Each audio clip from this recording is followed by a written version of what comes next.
will now move the stream so the guys can see. All right, there we go. Welcome, guys, to the Escape Gaming Masters. This is now round 2, the semi-finals, and we've got BacT versus TaToH. This time, though, no one's playing to get into the tournament because they've both qualified for the main event. Now they're playing for their seeding positions, and that basically means where they're going to be, or who they're going to be matched up against. Because the 4 players who are already in the main event were the top 4 players from last time, and now we will play through this bracket to decide which ordering they will have tomorrow and Sunday. So joining me once again, I have Memb and Nupford. Nupford, are you there? Yes, I am. Awesome, and Memb as well.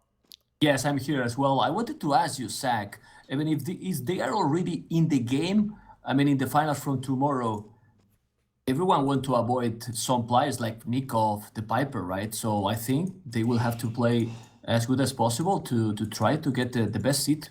Exactly. Possible. Well, more relaxed because they are in, but it's still important, man. Really important. Yeah, well, tomorrow is best of 1 as well. Tomorrow is double elimination, the same as Battle for Angkor, but it's really brutal. So they want to win these games because Viper is the number 1 seed.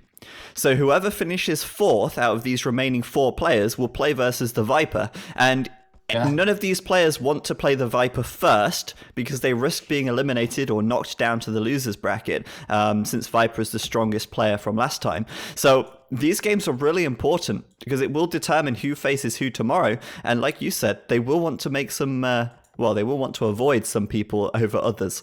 So TaToH here in the grey, he's playing as the Ethiopians up to the northwest, and down to the southeast, BacT is in the orange, playing as the Malay. Nice to see the Ethiopians here picked up by TaToH. This is probably the first time we've seen them in a tournament game of this level. I think Ethiopians, Zach, is an awesome civilization, and in these kind of maps also, well, it's a land map. They are far from each other. But let's remind the viewers, when they advance to feudal age, he will get 100 food and 100 gold.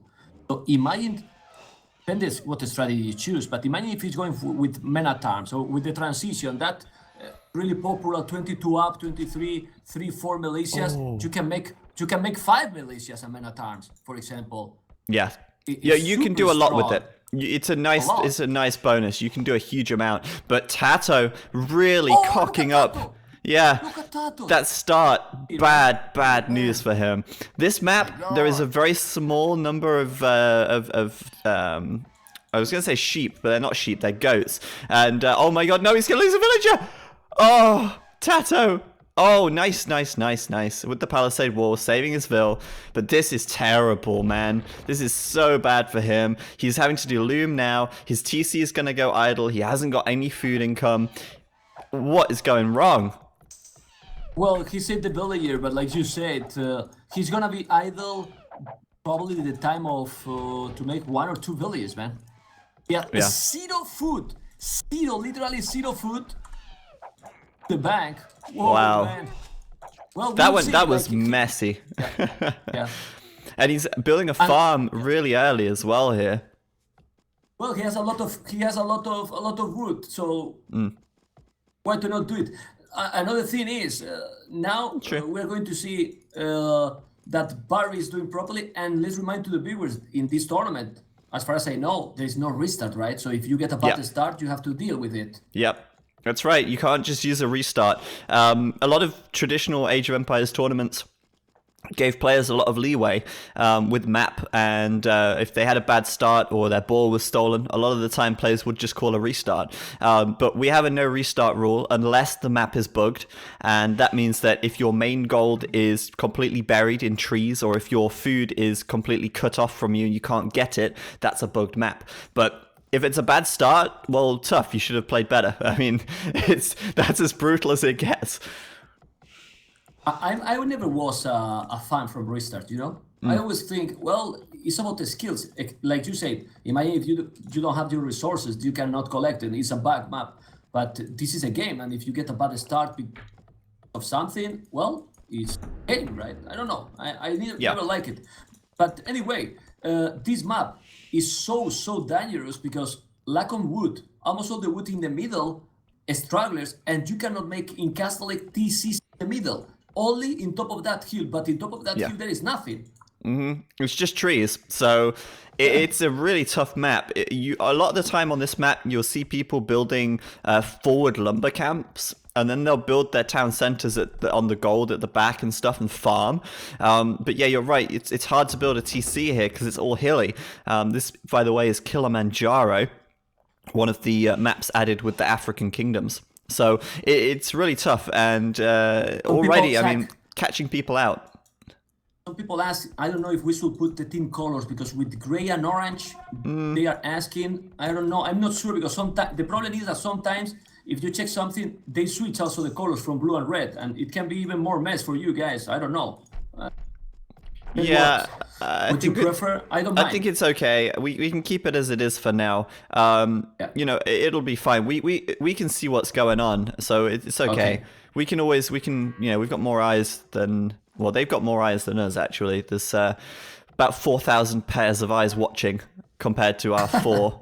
well, not 4,000 pairs. What am I talking about? 4,000 individual eyes. Never mind. I'm just going off topic. Back to, though, okay, aggressive. let's talk some strategy, guys. Yes, aggressive. Okay, at the start, I don't like TaToH farms. What are we expecting of BacT here? Most likely, he's going to do M&A forward again. That means more towers towards the stone, towards the wood. And his farm positioning... it's just playing into the cards of BacT here. And as we can see now, BacT is doing exactly that. And I think TaToH, with his later drush, and he's still not on gold, it will be tough for him. Well, we know that TaToH is going to be a lot later up because of that really poor start. So BacT aggressive, and we've seen this before in the last game versus MBL, going really aggressive. There's an archery range. He'll probably throw down some towers.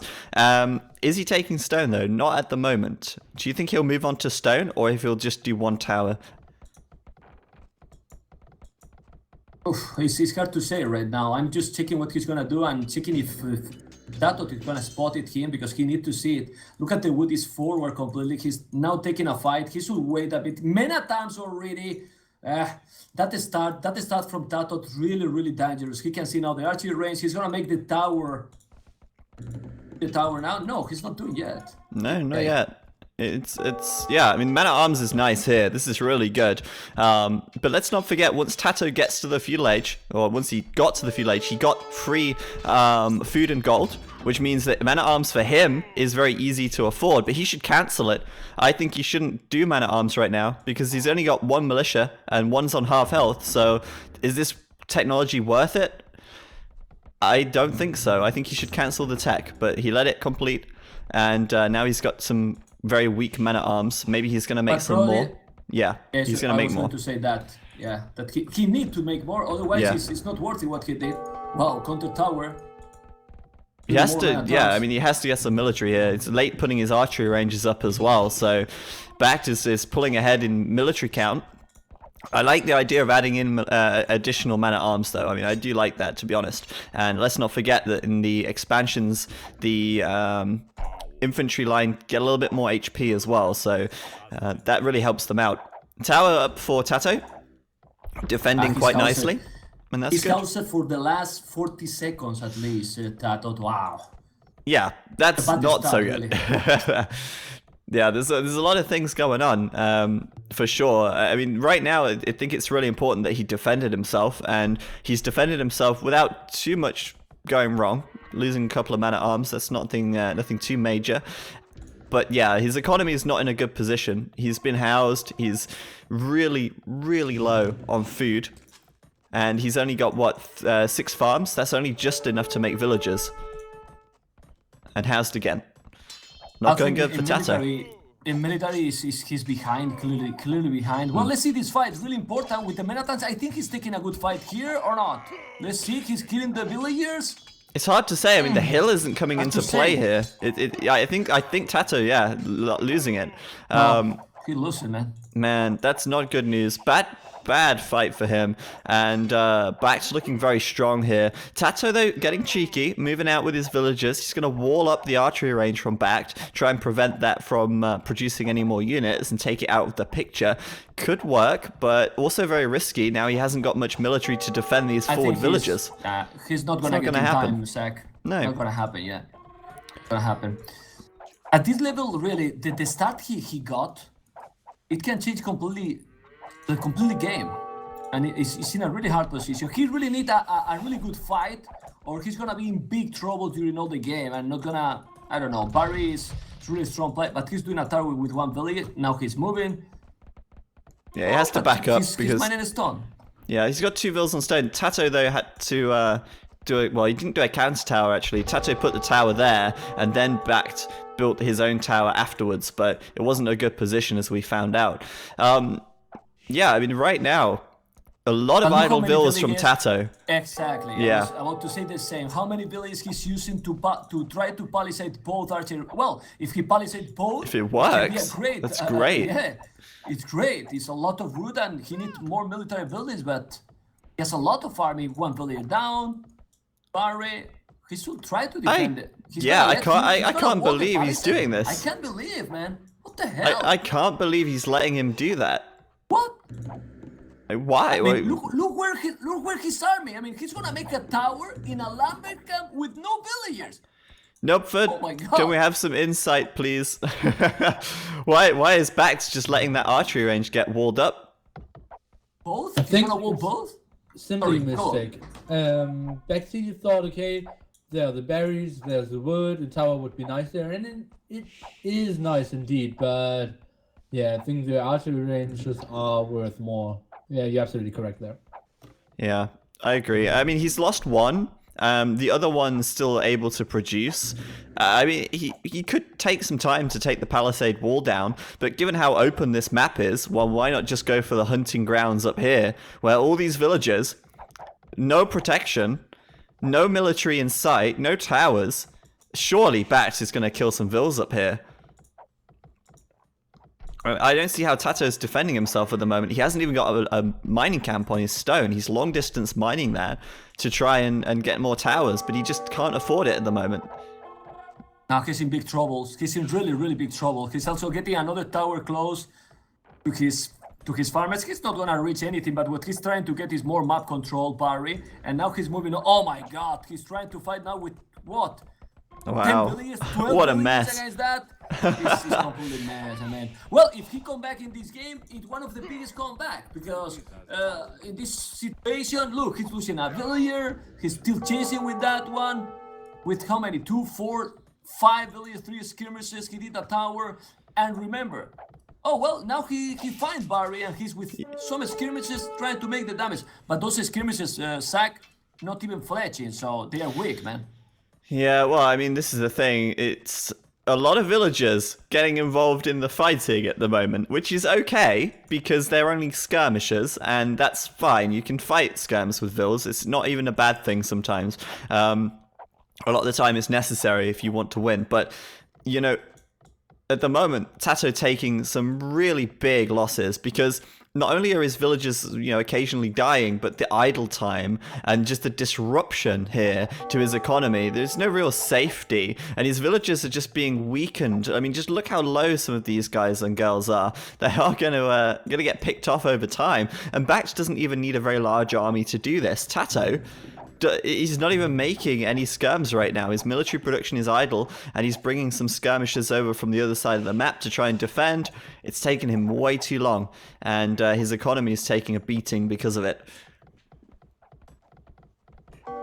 Economy from Barry is absolutely perfect right now. I mean, on TaToH, while only doing towers, probably he could get the game. I mean, if he's just going with towers with the advantage he has right now, and thanks God he got one archery range palisade. Imagine if he didn't palisade that archery range, the advantage how it will be right now. 400 score in 20-minute difference. Well, he need a great move, but with 4 farmers, he's so weak. Echo for TaToH. 4 farmers, man. Now the 5th. Wow.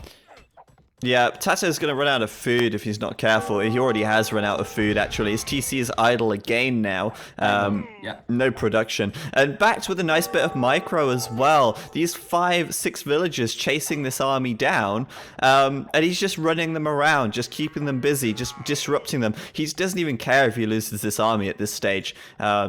Because it's already more than paid for itself. He's kept 6 villagers chasing him for like 30, 40 seconds, maybe even a minute by the time they get back to work. And that's just huge value for BacT. So not only that, coming in at the front as well with more skirms, TaToH is just crumbling under the pressure. And it's so difficult to recover when you're under such pressure like this. And that tower as well is so good on the farms. Like you said earlier, he's moving towards it, getting control. He's trying to make a counter tower, but the thing is, you think TaToH don't know that what he's doing is not good? But he has not another choice. If he's not chasing with the village, what he can do? He has no economy to add a stable and make a scout, for example, because a scout in this situation would be great. Is you saw the skirmishes, right? But he doesn't have this. He doesn't have the wood. He don't have farms to afford the scout. This is the only choice. Well, he did a tower before he. Okay, this is a good move. He finished the tower and he's not gonna kill the villagers. Well, he killed 2-3 villagers. 2 villagers. Yeah, he got it. Now the tower, okay. But the tower's not going to stay up, is it? I mean, it's immediately being attacked by TaToH. It's something for TaToH, but at the same time, it's more idle villagers.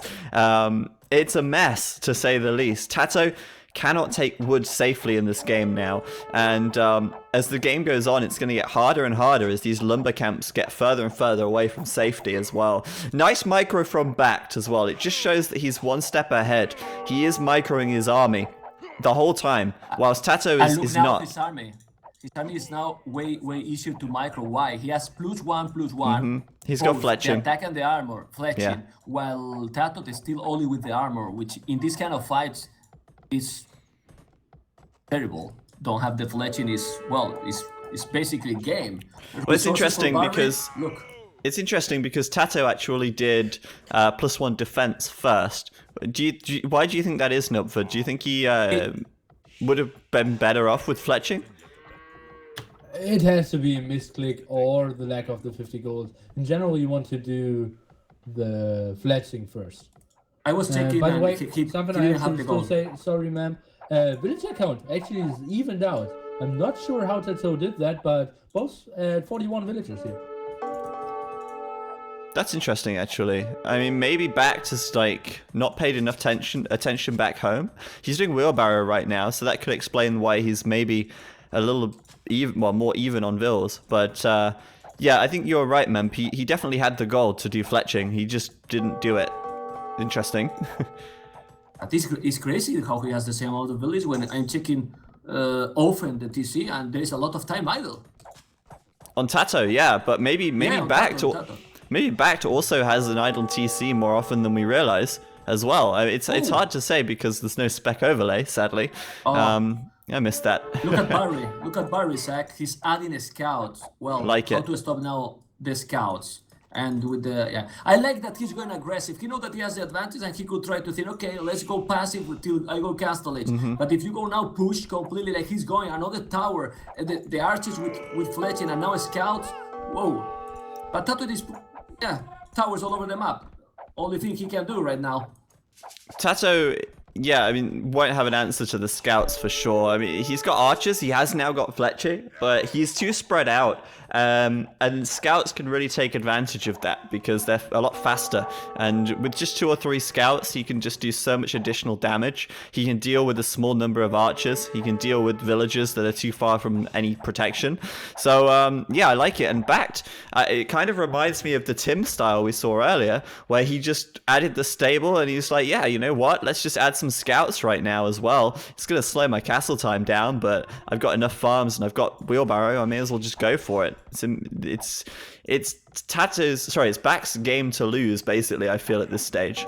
Yeah, he has way better economy. He's even with the scouts, he's getting closer and closer to go castle. It's almost 700 food. Now he did some more scouts or what? Some upgrade? I don't know. He's doing something. He got 700 food, but he's gathering the resources and he will go up to castle age in a minute. Oh yeah, definitely, and he's got a lot of wood in the bank as well, which is really nice actually. Just to have that there, he can easily put up 2 new town centers. He could easily make a siege workshop, for example, to kill the archers and build some rams maybe to take down the towers. I mean, whatever he wants to do, he's got options now. And BacT will be going to the castle age much faster than TaToH, who doesn't seem like he's going to reach the castle age at any point right now. TaToH has 2 farmers. 2. Yeah, because a guy look at the migration with 15 villages, man. I mean, he has a lot of idle. It's impossible. Yeah. I don't get so surprised, Zach, that when he reached Castle, he yeah. called it GG, man. Because I would he's agree. so far from going up. I would agree, and once again, just to remind people, the Malay, they advance to the next stage twice as fast, so this castle age is gonna be, it's early anyway for compared to TaToH, but it's gonna feel even more horrible because of just how quick this comes in. There's castle age. TaToH, well, he's not called it, he's gonna play on, but he has got one hell of a hill to climb. How does he pull this back? No, he's calling it now. Possible. He's called it. He knows it's over. And I mean, to be honest, I feel like that game was lost almost when TaToH messed up his start as badly as he did. Do you think that's true, Nilpford? Yeah, absolutely. I did count it, and he was behind roughly 4.5 villagers. So he lost 1. He lost 2 due to the faster uptime of BacT due to being Malay, and then idle to see for 1.5 extra villagers. There's no chance if you're 4.5 vills behind to seriously compete against a world-class player like BacT here. Yeah, I absolutely agree. It's crazy, man. It's crazy when that elephant went back and he couldn't get for the second time, because one time, okay, you make the loom and that's it. But the second time, that was well a disaster. If you check the achievements, Zach, look at the food and the wood difference, because he was never attacked at home, sadly, and it was GG almost in early game, man. Yeah, it's interesting to me that the elephant actually went back, because I'm wondering if that was AoE HD pathfinding more than anything. It looked so strange. I mean, it wasn't actually, no. It went back the first time. That was fine. But the second time, it didn't go back. He had to block it with a palisade. He stopped actually fighting it because his villager was going to die, because the villager couldn't decide which way around the mining camp she wanted to go. Or the stone mine. She was like, well, do I want to go over the top? Nah, I'm going to go over the bottom. And at that point, the elephant attacked it 3 times and she was like going to die. So TaToH did a good save, but it messed him up because he was already behind. I mean, you could argue that he shouldn't have let the elephant go back the first time at all, but, you know, mistakes happen, and I would say that arguably cost him the game. So, bad news for